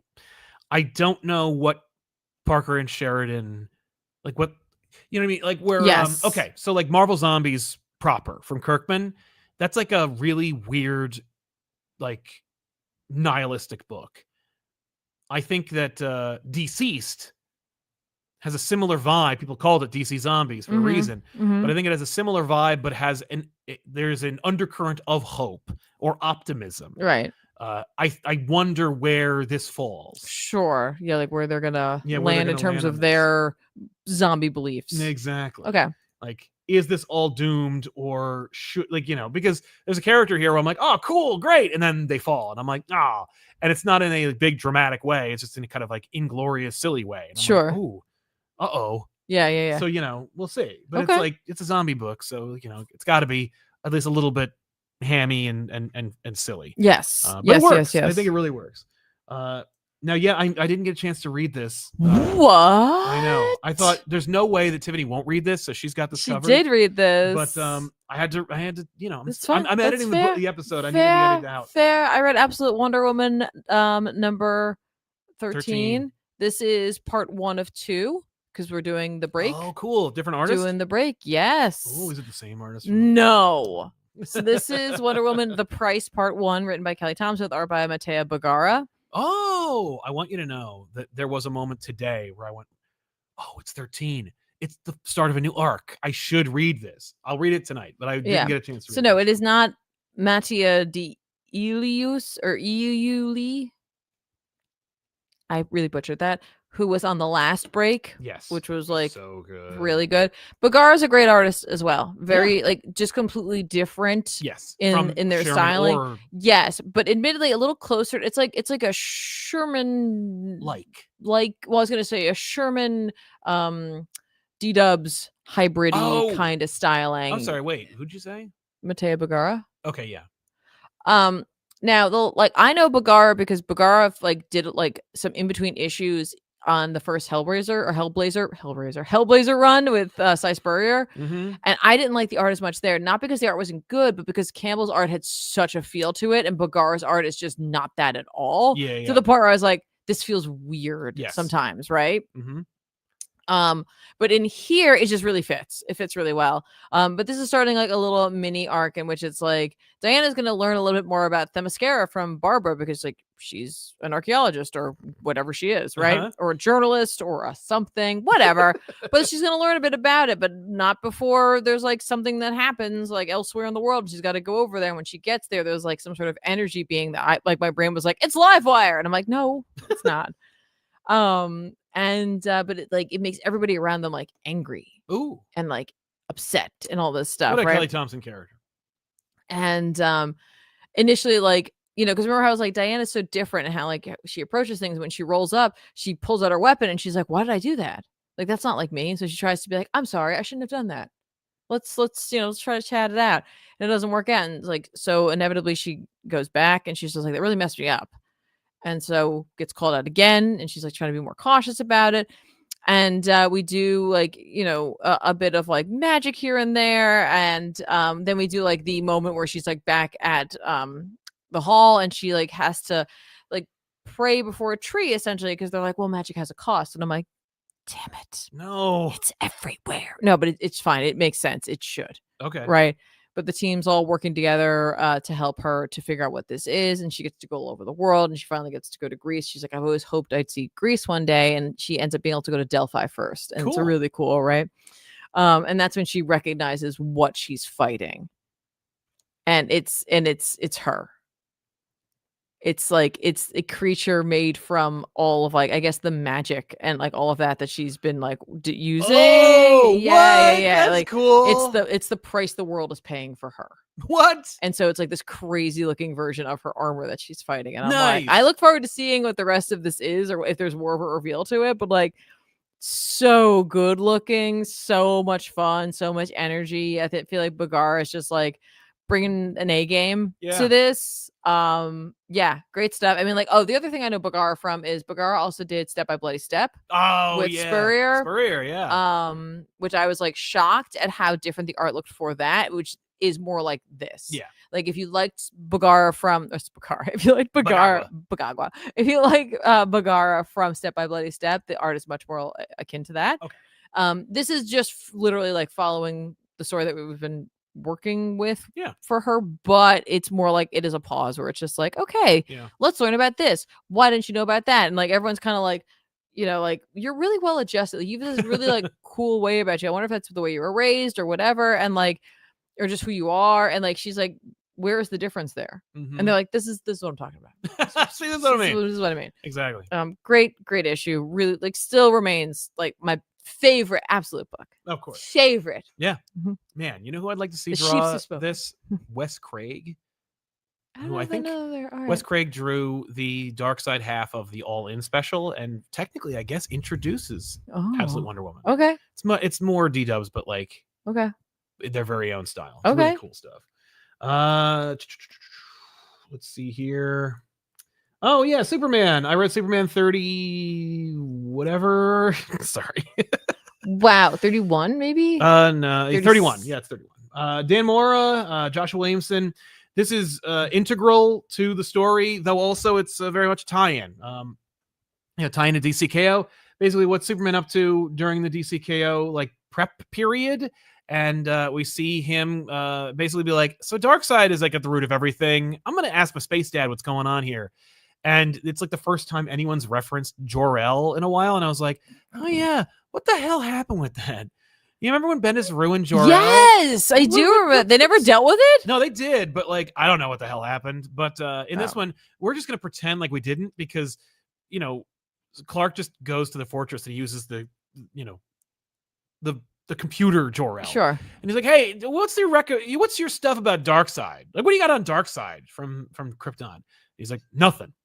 He's like, what about the Omega or King Omega or whatever the hell that's all about? Yeah. We got nothing. He's like, it's just weird because like I get this feeling, and it's the implication is that like Williamson is tying in all these 90s things into a big like interconnected DC thing where so like Doomsday was supposed to be like this ultimate weapon when he was invented. Well, when he was retconned in Hunter Prey. Why? Well, to fight Darkseid. In this, and I'm like, oh, okay, that's fun. Especially because in Hunter Prey, Doomsday beats the living crap out of Darkseid. So yeah, why would and of course Doomsday was created in Krypton. So it's like, why was Doomsday made in Krypton? Superman doesn't know all this. So anyway, he's like, all right, well, we got to figure out how to save everybody if this big stupid Contest of Champions ripoff. I'm sorry. Big epic fight story. Yeah. And I'm joking. I don't really think it's a Contest of Champions ripoff, but I do think, and I think I pitched this like when we did their episode Contest of Champions 2. I'm like, where's DC's Contest of Champions? Right. This is it. This is literally it. But yeah, I was like, so Superman's like, he works with everybody to make like arcs, puts everyone on Earth into spaceships and sends them away. Yeah. So Earth is protected. Yeah, we saw that in DCKO too, right? So we see that in this too. Oh, okay. And before Lois leaves, she goes back to the fortress and she interviews Jor-El. She's like, Clark's your son. He's not going to ask you the same kind of questions I am. And so Lois is like, also, I was like in space with you in that really disappointing period. So I know you, like, even if you're a computer. And so I know that you're full of shit. And so she like demands interest. She's basically, she forces her way through the firewall that Jor-El has up, and Lara comes through. She's like, you've accessed the Lara program. And I've always wanted to meet you because I knew that Kal-El would take a wife and she'd be wonderful. And so, and I'm like, this is really cool. What the fuck? And so she's like, I've got more information for you. And so they chat a little bit until Superboy Prime is smashed through the fortress's ceiling by the what I like to call the Omega Legion. I believe they're called the Dark Legion. But yeah, so they're, because they're beating the crap out of Superboy Prime. And he's like, yeah, I'm still here. I'm still in the book. And they're fighting like a I don't read. I'm sorry. I don't know the Legion very well, but there's a Solar Legion heir who blasts at them and ends up reigniting Lois's Superwoman powers. So Lois is now Superwoman. She can team up with Superboy Prime and fight these guys. I'm like, that's great. What? This is cool. Just really like tight, really well executed, really fun. And I'm like, wait a minute. So Superman's leaving for the DC KO event. Superboy Prime is not going to be in the KO event. Where's he going to be? What's he going to do? Yeah, why wasn't he in it? Right. He must have other plans for him. He's got universes to punch. No, hopefully not. Well, or realities in that way. Whatever. Yeah. He's got something to punch. He's going to punch something. Someone's going to get punched. I hope so. But yeah, it's cool. I was like, this is great. Like, you know what? Way to go. Okay. It's a really fun story. Oh, the art is not by Dan Mora this time around. I'm sorry. It is by Eddie Barrows. So wait, a super powered Lois and Superboy Prime are gonna fight like the evil Legion or whatever. Uh-oh. Like, that's cool. No. I wouldn't worry about it. I read this. I'm not gonna get into it really, but like the Ultimate Incursion ended. Okay. Cody Ziegler, Dennis Camp, sure, etc. It is, I think it was the better of the 5 issues. Okay. Miles leaves and takes his daughter or his sister with him, and he's like, all right, I'm out. Thanks, Doom. You're much more different from my Doom. And he's like, really? Why? And he's like, well, because my Doom isn't Reed Richards. My Doom's Victor Von Doom. And anyway, I think the maker's from my universe, by the way. He's like, what? So yeah, there's 3 universes. There's the main universe, there's the Ultimate Universe, and then there's my Ultimate Universe, which is where the maker's from. And he's like, what? He's like, yeah. He's like, wait, who was the maker? He's like, Reed Richards. All right, gotta go. And Doom's like, what? What? What? That was a fun moment in that issue that then dovetails immediately into the Ultimates number 17, again from Dennis Camp. This one is drawn by Phil Noto. Oh. Gorgeous issue. Oh. Great stuff. Oh. Really fun devices in here. You know, every sequence you see with Doom, who is of course Reed in this universe, he is followed by cutouts. Like the art behind him is cut out in the shape of Johnny, Ben, and Sue, whom he has been robbed from in this universe. Okay. So it's just like, but Noto does a wonderful job of depicting like this tormented Richards in the body or in the form of Doom chasing the resurrection of the Four, which he can't do literally, so he does through science. He creates like a cosmic rays machine, and you know he's an offshoot of the Ultimates, and he's basically trying to create like he's trying to make an army for the Ultimates to be able to defeat the Maker eventually. And so he creates like his own kind of de facto like Future Foundation, but not so much the Future Foundation as much as he's like, everyone who gets bombarded is going to get in groups of 4 and that's to go on missions. And basically he's just constantly trying to recreate the Fantastic Four. We saw them trying to do that. Well, at least he's dealing with this well. Oh yeah. Well, you know, and we saw that he was trying to do it with like Lab Rats when, you know, in that beautiful cover from like forever ago. At the end of the issue, he finally gets like stability in the Lab Rats, and so you have like an invisible, a fire, a rock, and a stretchy one. And like I think Iron Lad points out, he's like, hey, your rats didn't die. Like Doom goes through this whole process of like trying to like fix it. Yeah. So now he technically can resurrect the Fantastic Four, or at least re-engineer them. And that's when the stretchy one eats them all. No, he releases them into the woods, and I'm like, that's a problem. The Fire Mouse alone. Although that being said, they're Lab Rats. They live like a few days. Like I don't think they last very long. That rat has no idea how to control their powers. They're bred in captivity. He doesn't even know how to forage for food. The forest is going to be set on fire. No, but like metaphorically, it's about freedom. I'm freeing them. I'm free. Also, like we retcon that the Maker did brain surgery on Doom to remove the part of his brain that feels satisfaction when solving a problem, which is why he's like constantly. It's just like, okay, like the takeaway for me was that like Doom finds satisfaction, or at the very least he finds an answer to the real question, which isn't like how are we going to beat the Maker or where we're going to go, but rather like how can I resurrect my family? And it's not really resurrect my family as much as it's like putting a force back in this world that their absence has caused. And this would be a great opportunity, by the way, to like kind of almost doomsday clock it. You know, like you move the lantern 6 inches to the left, no Justice Society. You take out the Fantastic Four, where do you get the Marvel Universe from? That's what this more or less is. I mean, like the Ultimate Universe here is like, this place sucks because there's no Fantastic Four. I don't really get that as the kind of like head. Like I don't see it as like the masthead for this book, right? Called Ultimates, but I think there's like an undercurrent there, sure, that they're trying to talk about. Beautiful cover, by the way. You know, it's funny when you posted this as the image, because I didn't read this, nor did I read Marvel Kill or Predator Kills the Marvel Universe. Yeah. For a second, I was just like, wow, Doom took up the mantle of the Fantastic Four because he was pissed about what happened. That'd be so awesome if he's like, yeah, no, I'm going to get in the chamber and I'm going to get all the powers and more effectively become the Super Skrull. Yeah. That'd be freaking amazing. And there's no way they're going to do that.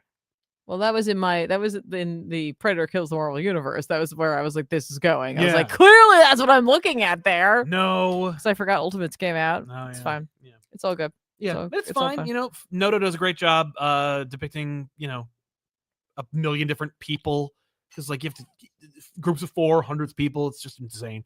And Doom is kind of like, I think I'm done. I did my thing. I built the 4 and now I got to get out of here. And Iron Lad's like, all right. Well, that's super responsible of you. Yeah, I know.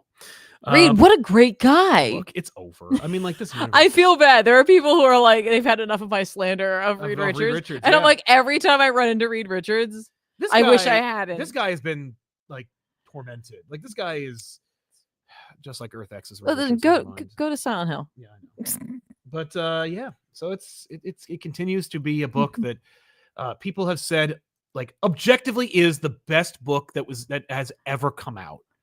And I'm like, you need to read more comic books. In life? No. Certainly within the last... I mean, like, here's the thing. It can hit you, and, like, that's fine. Everybody's got an opinion there, but, like... Yeah, we actually started doing, like, some more polls in the community tab. And one of them was, like, which is the best book, Ultimate Spider-Man or Ultimates? A lot of Ultimate X-Men fans, by the way. Good for you. Yeah! We're like, where's Ultimate X-Men? No one said Ultimate Black Panther, unfortunately. It's so good. Like, it gives it a run for its money. But like, Spider-Man crushed Ultimates in terms of popularity in the poll that we put out last night. But there were very highly voted comments that were like, you people are insane. Ultimates is the greatest book that has ever been printed. Like 47, 50 like upvotes. I'm like, wow.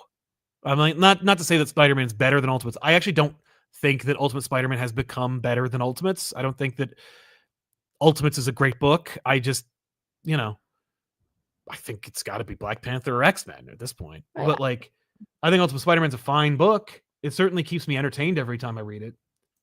Except for the last one. Well, I think it's just like a lot of people live right now. Yeah, and that's fine, and that's absolutely fine. There's nothing wrong with that. They want it to matter. Like the reality. They want it to matter, and I like knowing that people like enjoy the same things I do. It's a nice community builder, true. And you want, but like it's also like we also feel like we live in a world where it's just like it's either the greatest thing ever or it's garbage, and it's like it could also just be fine. It could be fine. It could be like middle of the road. It doesn't have to be and it's like no. It's not that it's a middle of the road. It's phenomenal. I think that there's a measure of people who really, really, really are tired of being told that the greatest things happened before they existed. Like, what's the greatest movie trilogy of all time? Like, Lord of the Rings, Back to the Future, Indiana Jones, Star Wars. No, but all those movies came out before I was born. So they can't possibly be the greatest movie trilogy of all time, because then I don't have ownership over it. Like, generations of people have already claimed ownership over those things. So when I show, people look at me like I'm a noob. It's okay to be new. You want that. No. Hang on to that forever. No. Now I'm going to create a bubble that I can that only has my own worldview in it. So Ultimate Spider-Man came out. Mm-hmm. This is from the Dream Team, Jonathan Hickman and Marco Cicchetti. A lot happened between those two issues. Well, it's 3 months. I know. I was like, oh. I mean, admittedly speaking, seeing snow in a Spider-Man book, I was like, yay! It's so great. It's so rare for some reason. That first page is stunning. It's great. No, Cicchetti, like, he needed the time, clearly, but like crushed the book. Beautiful issue. Great looking, amazing. Fantastic depictions. More Spider-Men than you can shake a stick at. Really building up the Spider-Verse, aren't we? Otto Octavius is the Superior Spider-Man. We established it in the previous issue. He was playing around with the genetic. He took the spider and then made it bite him, and now he's Spider-Man 2. Mm-hmm. He's a Spider-Man 2. His suit, though, is from the PS5 or whatever. Yeah, fine, whatever. Yeah, he's a member of the Parkers, and they're all hanging out underground where the Mole Man lived, I guess. Yes. Well, no one else is using it down there. That's very, so, maybe theoretically Harry did end up divorcing Gwen. At the very least, they're not together anymore, or at least so we think. And so...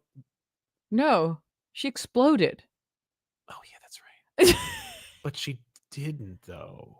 They all exploded. I know they exploded, but I'm just saying, like, that's right. But as far as they're concerned... No, they all exploded. The Mysterios exploded. I know they exploded. Okay, yeah. But, like, I'm just saying, like, as far as they're concerned, Harry is alone. And so Harry's just kind of, like, throwing himself into the job and being the Goblin. Yeah. And, Pete's... But he's never alone. He's got the voice of his dad in his head, and that always works out well. That always is a good idea. You always want an Osborn as your conscience. Oh, yeah. You definitely want that. Let Norman be your guide. Mm-hmm.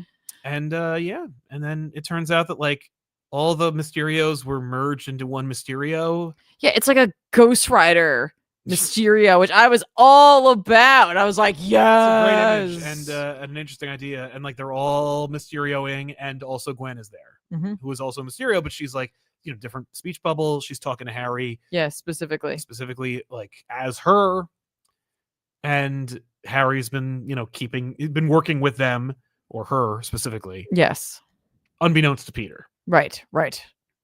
And Ben and Jonah are using Richie to get the cipher into the No. Otto's doing that. Yeah, right. Otto's using Richie to get the thing, but Ben and Jonah are just setting up for they're gonna launch their news blast. Yeah. But Otto's helping them to make sure that they can't be traced back here. Mm-hmm. But essentially it's they're gonna launch it the next day or whatever, and it's gonna everything everyone's talking about is just this. And yes. I'm excited to see this. I'm gonna see how this happens. I can't wait to see what happens a month later. Richie is stupidly trusting Black Cat to help him out. And so he's a teenage boy. I know. How many times did you get kicked in the nuts before you wear a cup? I don't know. I have seen children do things time and time again. Yep, make boneheaded decisions. And I'm like, but you just did that. That's true. Why are you doing it again? Yeah. Doing what? Doing what? Yeah. I know. That is the folly of Spider-Man. Does anyone know what a capstone is? Oh. Yes. What's a capstone? So yeah, it looks great. It does. No, it looks spectacular. Yes. It looks amazing, you might say. Looks ultimate. Yeah. No, at least this ending will free up Marco Cacchetto to do a new book. Here's the thing I really loved about this was the they get the Chinese food. Otto this is Hickman world building, which is why to me I'm like, this is a phenomenal book. I love this book. I think it's really strong. I know that not everyone agrees right now, but I still think that regardless of knowing that it's coming to an end, I loved the world building of Otto still being I don't want soy sauce, so I just won't get any. Right. No one's gonna have that. Yeah, and they're all you didn't. No, he did. He says he asked for it. No, he goes to the Chinese restaurant. He says no. I remember. I don't forget. I said no soy sauce, and then Peter's daughter is like, "Did you get soy sauce?" He's like, "Don't worry. I said definitely put soy sauce in the bag. So hopefully they did it this time." And Jonah's like, "Don't worry. I've got soy sauce." Yeah. I was like, "This is a stupid running gag." But yes, it's sweet. It is sweet. It's the kind of thing you want in a Spider-Man book. And it humanizes Otto a little bit, where it's Otto likes this and he doesn't want anyone else to have it. Or he doesn't like this. He doesn't want anyone else to have it. Yeah. But then we also see Peter later on, he comes home for dinner, he's alone, and he and Mary Jane just have a nice little moment. That's a great sequence of the two of them. Of the two of them, where how they're talking about how it's just he's struggling through it and whatever. And I love Peter being we've been saying that for 3 months. It's so stupid. I love him going first. He's like, if it was you, I'd never get over it. Mm-hmm. And she's like, me? Well, I'd get over it. Yeah. I'd move on in a heartbeat. But it's so cute because you're like, what? And then she's doing a little thing. Yeah. She's just playing him off. And I love that single panel of Spider-Man throwing the food, putting the mask back on. And then the two of them, I think that's such their embrace is so sweet. It's so fun. Yes. But then the two of them post whatever. I think it's a very iconic sort of moment for those two. Yeah. She's wearing his shirt seemingly, and that's it. Mm-hmm. And he's wearing the trunks now. Yes. And I just thought that was so sweet. I agree. I think it's fantastic. Yeah, just really there's cute. A lot of great stuff in here. I mean, it's all high quality, epic quality stuff. Mm-hmm. I think that knowing the book is ending and the month thing, I'm there's a lot of stuff I'd like to see. Mm-hmm. And I think as a conditioned monthly comic reader, I'm kind of let's explore it. That's the fun. The fun of Spider-Man is living in the world and not just being reminded that it exists every month. Yeah. And so you get these great moments and it's but they're, not that there could be more, but we could live in it longer. Yeah. But yeah, I mean, it still continues to be a fantastic book. But yeah, what is the book of the week? That's my question to you. Book of the week. Yeah, I'm gonna give it to Turtles because Turtles ended and it was you know what I mean? Good for them for doing an entire run. Yeah, no. And not ending it, being you know what, next issue 13. It's part of it. Good for you. That's rough. I mean, Jeff ended this week and it was so much fun. Moon Knight continues to be a great book. I loved Ultimate Spider-Man. I really did. I thought it was really, really strong. Absolute Wonder Woman, great. Yeah. I think I gave it to Green Lantern Dark. It's really an underdog for sure. It's an Elseworld story. A Green Lantern Elseworld story. A Green Lantern Elseworld story. And I think that Bromble really brought a very new take on Green Lantern, and I think Del Ettera's artwork really just shined. So I think I got to give it there. That's a fair point. I like that too. So yeah, I guess we can jump into our super chats and answer some questions and comments that came from the legions of people who are watching. The show right now. Let's do it. Oh yeah, I have a thing right here that I could just pull up. Hayden, I don't. Jesus. Where do we start? Oh, no, it is them. It's just that. All right. So on my thing, it says their tag now versus their names. What? Yeah, YouTube changed it. Oh, cool. Okay. Well, Navy SEALs 21 says Tynan's Joker Annual with Francesco Francavilla on art. Story about the twisting of James Gordon Jr. Super dark killer art really stuck with me. Yeah, that's a spooky book. Nice. That's right. I asked about those. You did. Thank you. Thank you very much. New Doc Prime is Blood Hunt. Oh, it's mine. Is Blood Hunt a modern version of Midnight Massacre? Maybe. Not really. Emoji Matt 87 says, now that Miles took the Origin boxes, I can't wait to see what Marvel's version of Sideways. Oh my God, that's funny. Yeah, that's right. I forgot about that. There are a bunch of like Origin boxes, those like things. It was like, oh, this is the thing that makes you into the thing you're supposed to be from this universe. Yeah, they were like, oh, there's no time. We found a whole bunch of them. Miles, take them back to your universe and give them to Reed. So I guess Reed has them. Oh, Reed will make the Fantastic Four and then send them back. Probably. I mean, I'll tell you this: it ain't what Hickman would have done. Let's see here. The Chocobo Kid, Marvel Cosmic Invasion finally has a release date. Will you play it, Tiff? Yes. I'll play it too because I want to. Well, I love those. Oh, okay. I want to play that. Okay. We'll play it with you. Okay. Do you want to just stream it on your own? No. Because you can. No, I don't. Okay. Ever since the arcades back in the day, I don't play video games in front of people. Oh. It's annoying, especially fighting games. I don't need to hear what people have to say about what they would do. I read the last one. Julian Lozano 884 says, hey, hope you're doing well. Thanks, you too. Two questions. Why is there hate for Ultimate Universe now? And if it ends, does it deserve some respect because you don't really get endings from comics unless it's an indie? I think people are just mad that it's ending, and Marvel is so bad at keeping their talent from jumping on a podcast and just spilling details and contradictory details. Everybody was like, oh, Hickman's doing this. And then Hickman was like, no, the editor's doing this. And it's just like, dude, stick to one story, be professional for God's sake. So people are just kind of confused, frustrated, and they like what they're getting. And I think that a majority of voices in the industry are younger and they're used to just getting what they want whenever they want to at the moment that they wanted it. So to be told no is a foreign concept for them. And in addition to that, it's not ending because it's owned by Marvel, so it will come back. It probably won't be what it was. That's that is ending then. That's like if they ever brought Krakoa back. It's not the same. Yeah. I enjoyed it, but I enjoyed it for what it was. But I agree that it definitely deserves respect for having an ending. 100%. Because I think you're right. We're just very used to ongoings, unless you're getting a mini, which it's a mini. Unless the book doesn't sell very well and then it turns into a mini. Yes. But I do think it does deserve some respect, for sure. Psychojet Black says, what are comic book characters that you thought you would never get popular but did, and ones that you hope would have staying power but disappeared? I mean, I don't know any characters that really disappeared that I was surprised. Perpetua?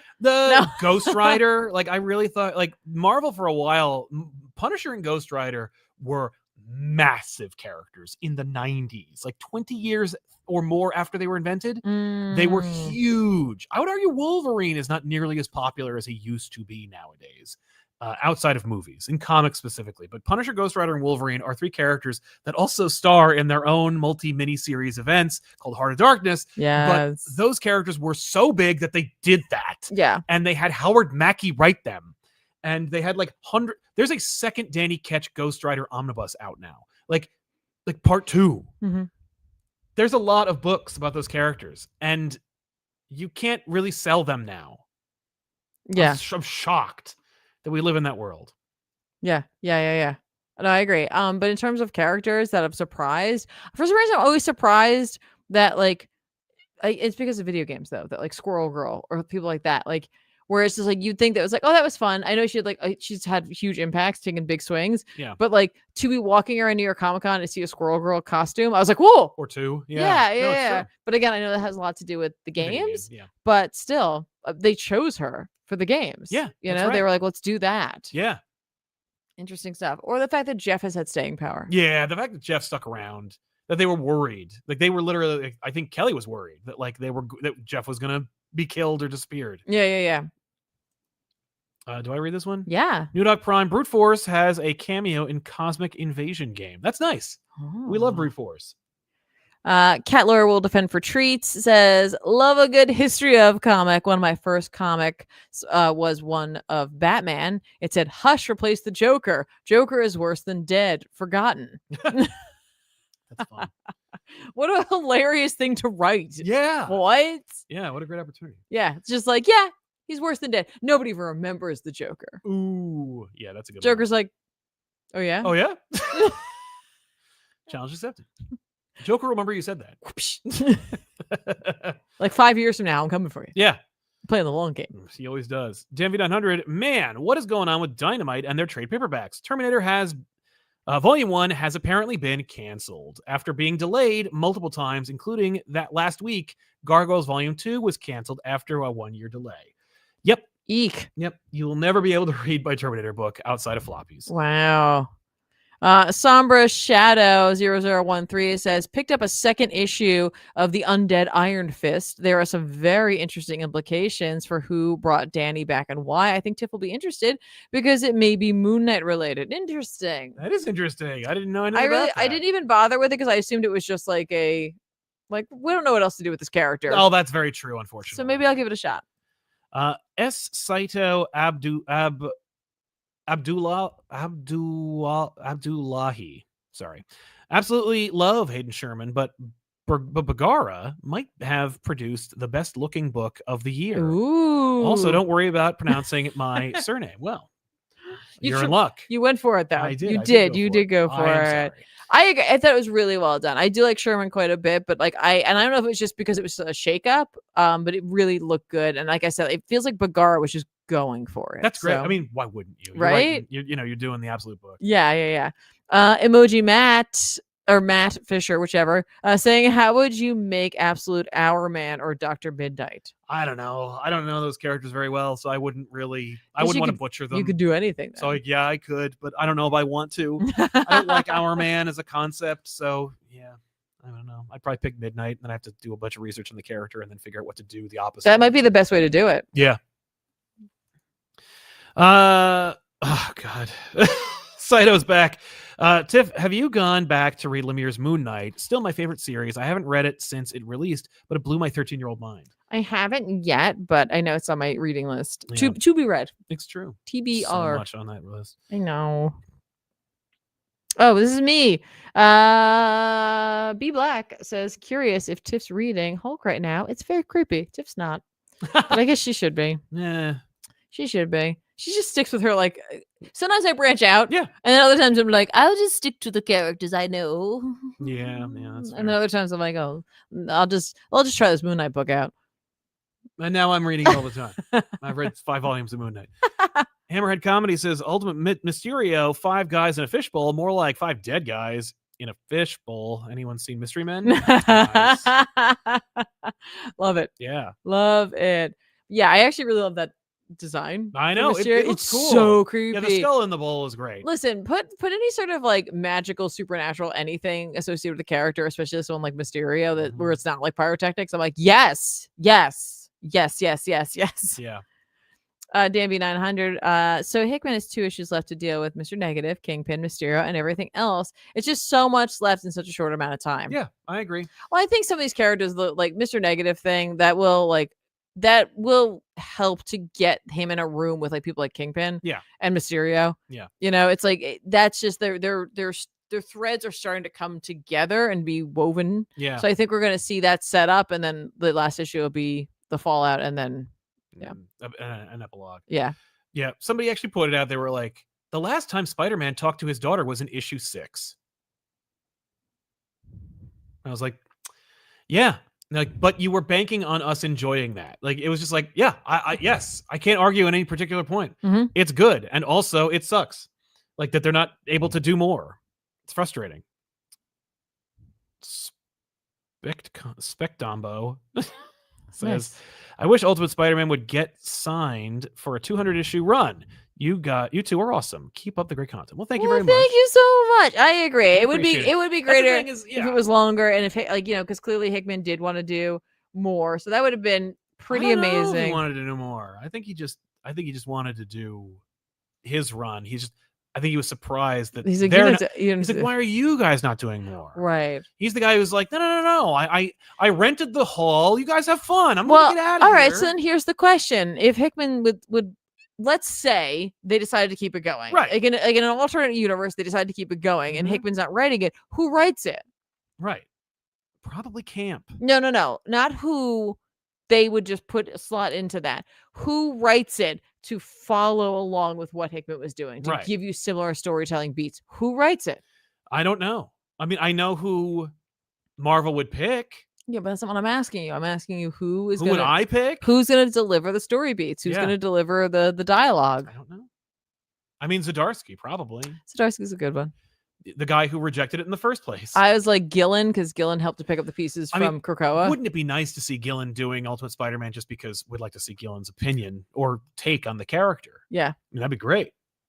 Spurrier did a Spider-Man book. Yes. Now I think Spurrier is a little more like, it's got a little bit more of a little chip, like kind of, it's just a different viewpoint of the world. It's an edge. It is an edge, a little different viewpoint of the world. So I don't know if that would fit with this book. I think he could do it for sure. Yeah, he could do it. It's just, but I was just thinking, like, Gillen did a really good job in terms of like following along, like being like, okay, like we're gonna do our own thing, but like I want to keep what John already set up, and then it would be very stressful. That's right. I just call him John, like I know him. Yeah.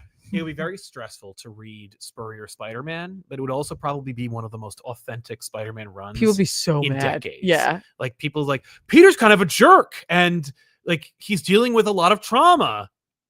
Like if you just applied the Wally story to Peter, it's like, that tracks. Yeah, he'd be a good pick. Maybe they should just give him a separate Spider-Man book. Yeah.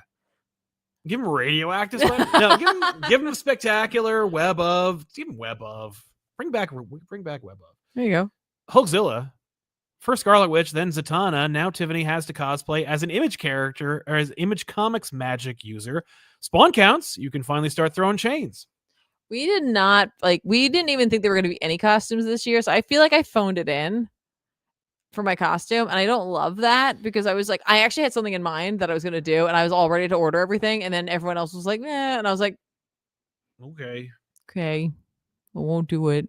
It's fine. I was going to go back to Marvel. I had a Marvel plan. Cool. I had a Marvel plan. Well, maybe you can save it for next year. Maybe. That would be cool. Warrior Demon 1 says, something tells me that Tiffany's pick for this Halloween back issues is going to be too scary for me to finish the episode. It's actually not. No.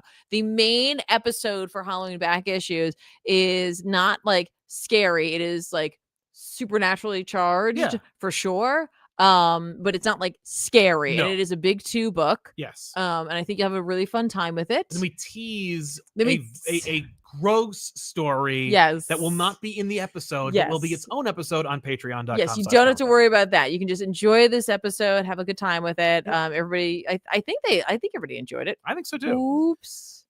Tea Time 480 says, did you see James Gunn say that Man of Tomorrow is meant to refer to Lex Luthor, and more of the movie is from Lex's POV? Gunn said it's easier for him to write Lex. Not a fan of this idea. I am also not a fan of this idea, but I also think he said it. Like, I think we all knew that, like, Man of Tomorrow is mostly going to be a Lex movie. Yeah. Which is why it's not called Superman Man of Tomorrow. I heard they're doing reshoots on Supergirl.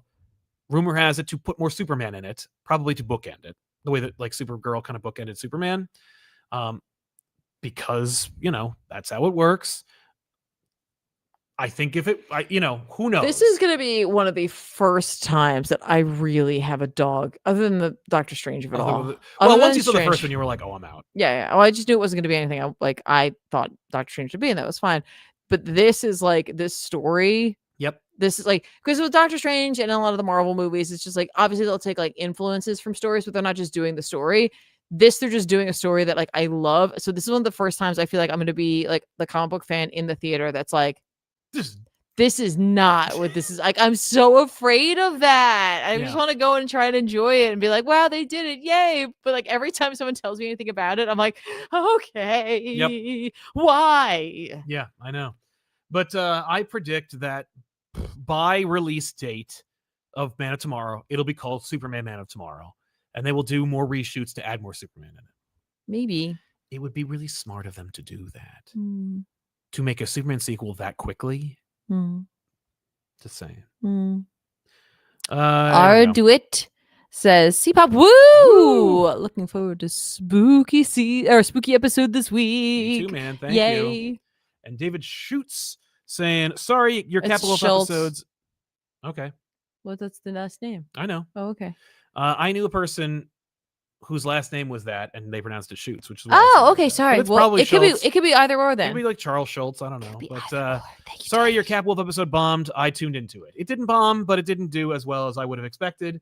We appreciate you checking it out. Admittedly, you did act like it did. Well, because YouTube. Here's a little secret which I tell every time we talk about this. If the episode is not watched within a certain amount within the hour or two of its release, then YouTube considers it a failure and they suppress it, which is why you probably haven't seen a lot of episodes of Back Issues lately.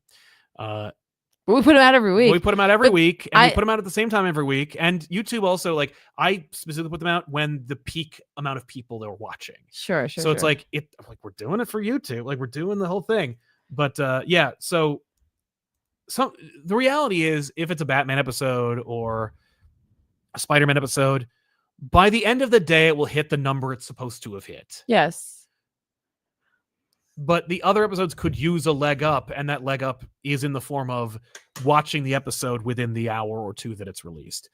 It's not up to me, and it's not your responsibility to like drop everything and like watch it at work or something. Like, that's irresponsible, and it's stupid that YouTube has that expectation. But like, you're a soulless evil company. What do you want from me? But I think we should say special thank you to David for their very kind, dude, very kind. Your generosity is much appreciated, and you checking out the episode is great. I really appreciate that. It's a fun episode. I was very happy with it, and it's not that I thought it was going to bomb, but I certainly I was like, well, it's not a risk, but it will be. It's unexpected. It was certainly an unexpected episode because how often do we do a Captain America episode anyway? So true. So let's pick out some books that are coming out this week. Let's do it. Absolute Batman 2025 Annual #1. Yeah, please. I have stopped reading Batman Year One, Batman and Robin Year One, but it's still a fantastic book. Imperial #4 is dropping. I was like, oh my gosh, because we had all those tie-ins. I was like, right, there's another issue. Right, there's actually a book called Imperial. Imperial, can't wait. Yeah. Ninja Turtles 2025 Annuals out. That'll be fun. Let's see here. Oh, Black Cat. Black Cat is a book that I read the first issue of, skipped 2. I'll catch back up.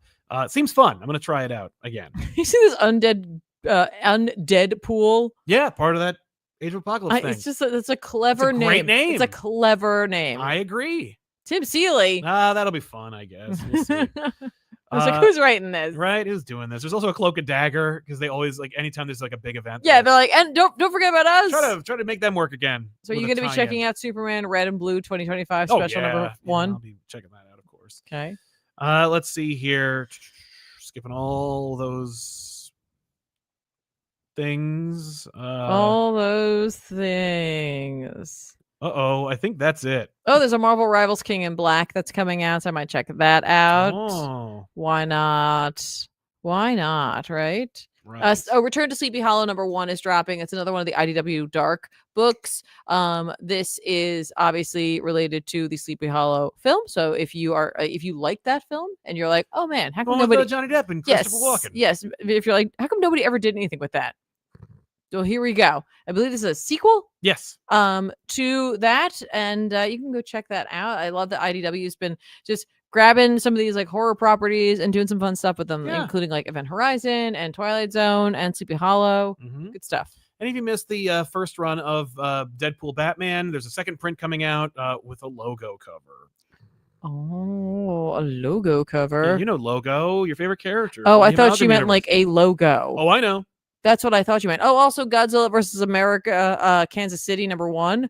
These are fun issues. Like, yes. Teach you about like the area. Kind of neat. Oh my God, there is a logo cover. Why? Because Logo's like the best new amalgam character created in the last 20 years. Is that what it is? Well, he exists. Is that what you're trying to sell me on right now? Is it going well, do you think? I feel like it's not. I don't feel compelled to purchase it whatsoever. No. Does anyone else? Well, we'll find out. No, I mean, obviously go enjoy the amount of the crossover book, regardless of who's on it. That's right. The fact that I don't care for Logo. And make sure to pre-order your copy of Batman Deadpool, because that is dropping next month. Yes. In like 2 weeks or so. Yes. And it's going to be a big. Well, I guess it's a light week. It's a light week. Which is fine. Which I will welcome. Yeah. Why the heck not?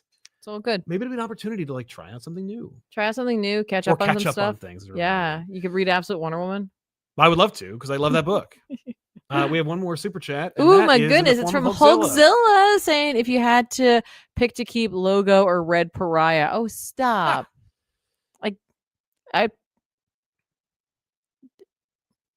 Yeah. Logo. Red Pariah and his army of super I'd super tears.